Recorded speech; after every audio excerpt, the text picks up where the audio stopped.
Des concerts aux conventions, en passant par les avant-premières ou les compétitions en tout genre, chaque événement demande une grande préparation et les 24 heures motonautiques de Rouen ne dérogent pas à la règle. Pendant que les pilotes assurent le show sur la scène, des hommes et des femmes travaillent dans l'ombre pour assurer le bon déroulement de l'événement. C'est ce que vous allez découvrir dans ce reportage.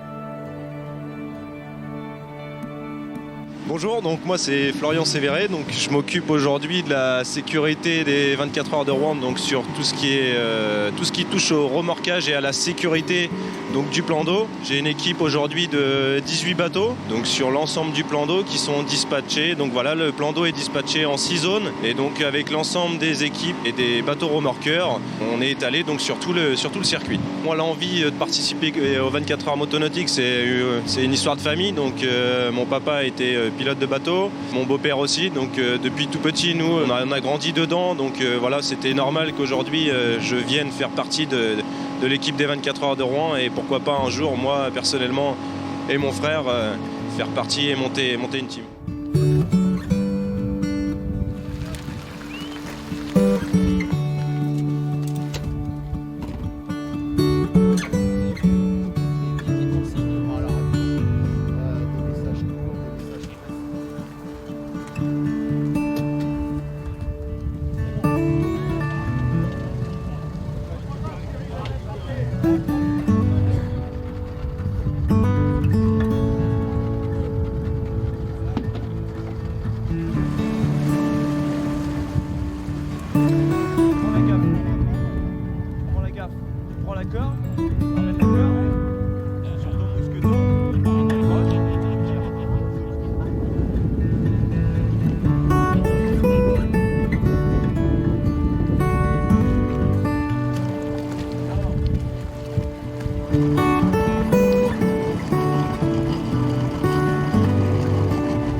Pendant les 24 heures consiste à récupérer donc tous les bateaux qui sont en difficulté, donc que ce soit les bateaux qui soient en panne, des accidents, en relève et en appui technique avec la FF2S, donc les plongeurs qui sont d'un appui technique très important sur les interventions on va dire dites à risque. Donc un bateau qui a enfourné, un accident, un retournement, un bateau qui a fait un flip, donc on intervient voilà, sur plusieurs interventions différentes.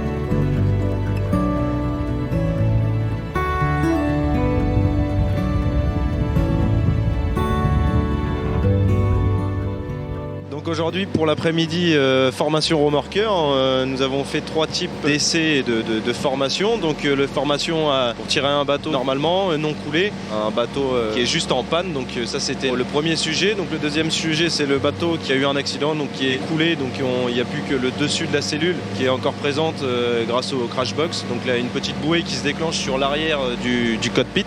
Et le troisième sujet donc c'est le bateau qui est retourné, donc là la manœuvre la plus difficile pour un remorqueur, ce qui consiste à retourner le bateau avec une simple corde. Donc il y a une manœuvre bien spécifique à faire, donc de prendre le bateau par l'avant et de le tirer en fait dans le sens opposé du courant. Le plus dur c'est de le retourner et de le vider en fait. Donc pour le vider tout simplement il suffit de le crocher à une vitesse assez élevée, donc de le vider tranquillement et une fois vide on l'amènera donc au grue pour qu'il se fasse gruter.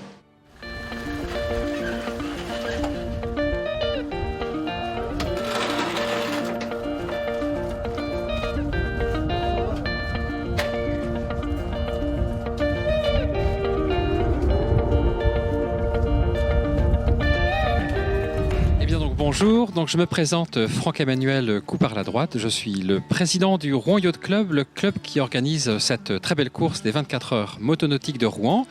Course qui compte pour le championnat du monde d'endurance motonautique.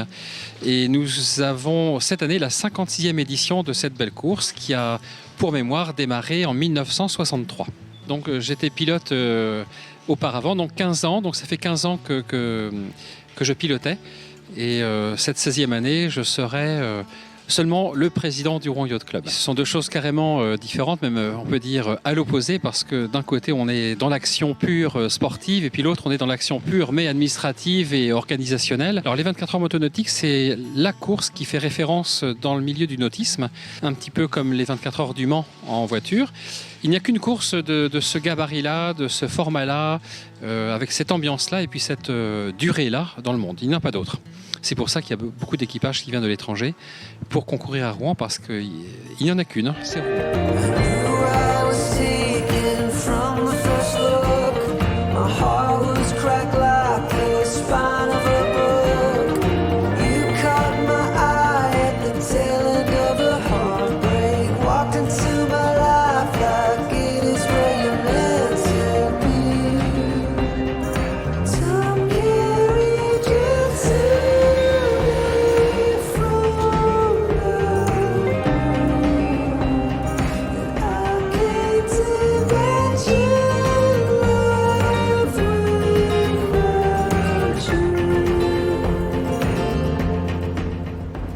Donc la course qui était historiquement et très logiquement sur une durée de 24 heures non-stop de 16h à 16h, comme au Mans d'ailleurs, rigoureusement pareil, a été modifiée en termes de schéma horaire depuis 2010, parce que malheureusement en 2010 on a eu un grave accident et la conséquence de cet accident, ça a été un remaniement du format de la course de par les autorités. Maintenant, 9 ans après, de l'eau est passée sous les ponts, c'est le cas de le dire, et puis surtout tout le monde se rend compte que revenir à un format 24 heures non-stop relève de l'évidence. À tout point de vue, économique, sportive, touristique, pour le bien du public. Et normalement, nous pensons que pour l'année prochaine, soit en 2020, nous pourrons être en capacité de revenir sur un format non-stop de 24 heures, de 16h à 16h. Un point très important consiste à saluer, remercier, féliciter tous les bénévoles qui s'impliquent énormément pour que cette course puisse avoir lieu. Donc les opérations de montage, de démontage, de réception du public. Ça représente grosso modo sur la semaine 700 personnes qui s'activent d'une façon ou d'une autre. Alors il y a une centaine de pilotes, il y a environ 250 équipiers de ces pilotes qui les aident pour leur course. Il y a précisément 104 sauveteurs sur l'eau prêts à sauver un pilote qui aurait des difficultés. Il y a une centaine de personnes sur l'eau aussi pour une fonction de remorquage et remorquer un bateau qui sera en difficulté, une avarie de moteur, une panne, une casse. Donc voilà, ça fait déjà 200 et quelques personnes sur l'eau pour assumer la sécurité. Et puis 200 personnes bénévoles qui sont là pour les opérations classiques pour que cette course puisse avoir lieu. Donc 700 personnes impliquées au profit du grand public rouennais.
Là.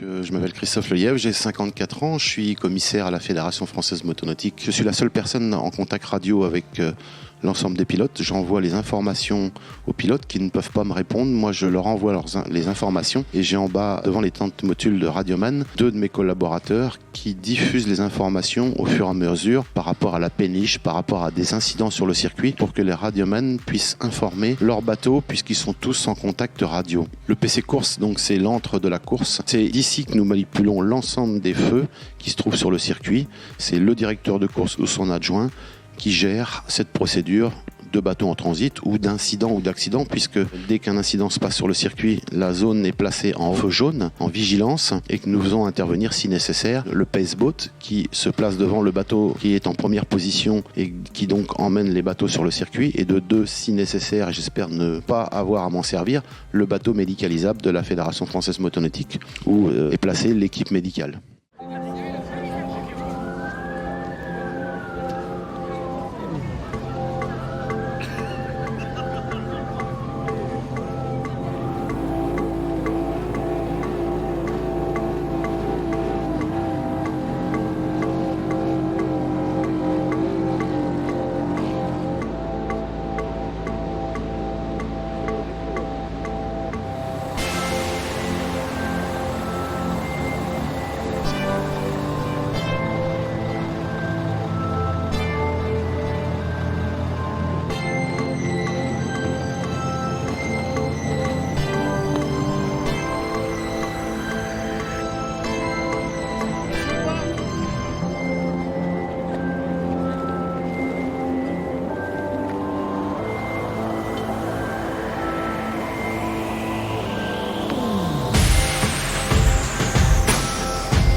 Alors moi je m'appelle Loumna Poulet, j'ai 23 ans, je viens de finir mon master en droit et je prépare le concours pour devenir avocate cette année et je participe pour la première fois aux 24 heures motonautique de Rouen.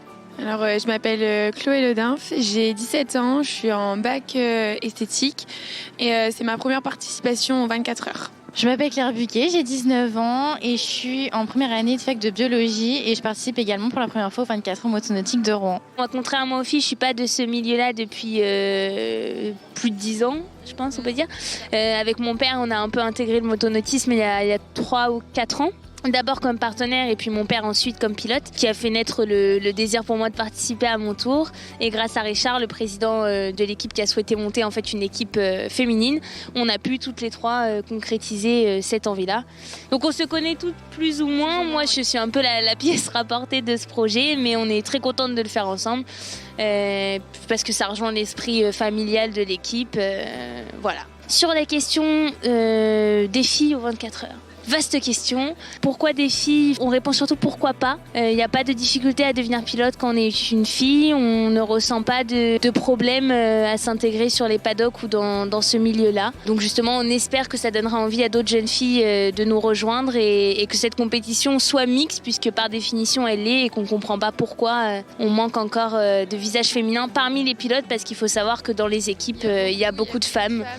Donc voilà, la féminité n'est pas une nouveauté dans les 24 heures, ça l'est peut-être au niveau pilotage, mais ça l'est pas dans les 24. Enfin, en soi, elle a tout dit, on a le droit comme tout le monde. Vu que c'est un sport mécanique, on pense plus que c'est pour les hommes, mais il y a aucune raison à ce qu'on pense ça en soi, parce que une fille est aussi capable qu'un garçon de faire ce projet, etc. Et voilà quoi. On s'intéresse à la mécanique. Enfin, je sais que Chloé et moi, côté mécanique, on a des notions et je vois pas pourquoi, en tant que fille, on pourrait pas s'intéresser à la mécanique. Même sur le plan physique, on a une préparation physique derrière, mais voilà, elle diffère pas de celle des garçons dans le bateau. De toute façon, on est dans les mêmes conditions, donc on doit avoir la même force, une force mentale également. Faut être fort dans la tête. Donc que ce soit un homme ou une femme, on l'a. Donc il n'y a pas de différence à faire sur ce point-là. Je vois d'ailleurs beaucoup de mes amis garçons qui me répètent qu'ils seraient pas capables de faire ce que je fais. Donc non, voilà, nous ce qu'on souhaite en fait, c'est que dans quelques années, on fasse même plus l'objet d'articles dans les journaux ou de vidéos particulières parce qu'on est des filles. Voilà. Pas une banalité, mais à la limite parce qu'on est les meilleures, peut-être. Oui, mais pas parce qu'on est des filles.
Première impression d'abord pendant les essais. Pour ma part, elles ont été plutôt positives. Ça a été plus vecteur d'apaisement que de stress pour le lendemain. Enfin oui, ça a été la même chose. Ça nous a rassurés en soi parce que le plan d'eau aux essais était très calme, donc ça nous a rassurés pour la suite. Je rejoins les filles sur ce point-là également. Le plan d'eau était calme, très clément pour des premiers essais et pour une découverte du circuit, donc au top pour les essais. Après, en ce qui concerne la course, Hervé a commencé avec des débuts difficiles parce qu'on a dû remonter le bateau à cause d'une épave qui a endommagé la coque. Donc on a dû rester au parc pendant 4 heures pour réparer. J'appréhendais un peu parce que on venait de faire la réparation et je pense qu'on appréhende, même si on a confiance en les personnes, en nos mécanos, etc. qui vont réparer, mais on appréhende toujours que ça tienne, etc.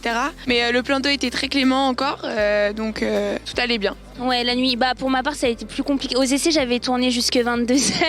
Ça a été très bien. Enfin, j'étais agréablement surprise par le calme en fait de la scène la nuit. Un peu en difficulté par rapport à la visibilité, mais pas trop gênant. Par contre, pendant la course, j'ai eu beaucoup de mal. On perd complètement nos repères. On avait un souci avec l'hélice et du coup, j'ai été très déstabilisée. Et c'est là où on retrouve l'esprit d'équipe parce que directement, on peut dire voilà, je me sens pas bien, je rentre et on a une coéquipière qui prend le relais. Pour la nuit, donc mon premier relais de nuit c'est très bien passé. On appréhendait forcément un peu parce que on n'avait jamais fait de course de nuit ou quoi que ce soit. Donc, et quand j'ai fait mes essais, j'étais pas vraiment dans la nuit, donc je savais pas trop à quoi m'attendre. Finalement, ça s'est très bien passé. Le plan d'eau était encore plus calme qu'aux essais, donc on était très étonnés. Et quand Claire a pris son relais après moi et Lumna a fini, elle se sentait pas bien, donc oui, comme elle disait, l'esprit d'équipe, elle s'est sentie bien. J'étais prête et donc moi je pouvais remonter le bateau. J'ai pas hésité une seule seconde à prendre sa place pour essayer de finir. Bon, malheureusement, j'ai eu un petit accrochage à la bouée avec un autre bateau, mais sans grand dommage, donc on va dire que c'est le plus important. Et pour ma part, pour la nuit, j'ai eu, comme disait Chloé, un plan d'eau magnifique, franchement royal. Je pouvais pas rêver mieux pour la nuit et ça s'est super bien passé. Évidemment, on prend quelques tours pour s'adapter, se repérer, bien repérer les vagues, les bateaux de sécurité, nos concurrents. Je suis contente d'avoir fait ça avec les filles, avec Hervé bien sûr et toute l'équipe qui est derrière nous, sans laquelle on ne pourrait pas faire des aventures comme celle-ci. Ça résume bien tout. Voilà. On est toutes très heureuses, je pense, très fiers. Et puis on est très reconnaissantes surtout de toutes les personnes qui nous permettent de vivre cette chose incroyable. Parce que c'est quand même incroyable de rouler sur la scène de la ville dans laquelle on a grandi.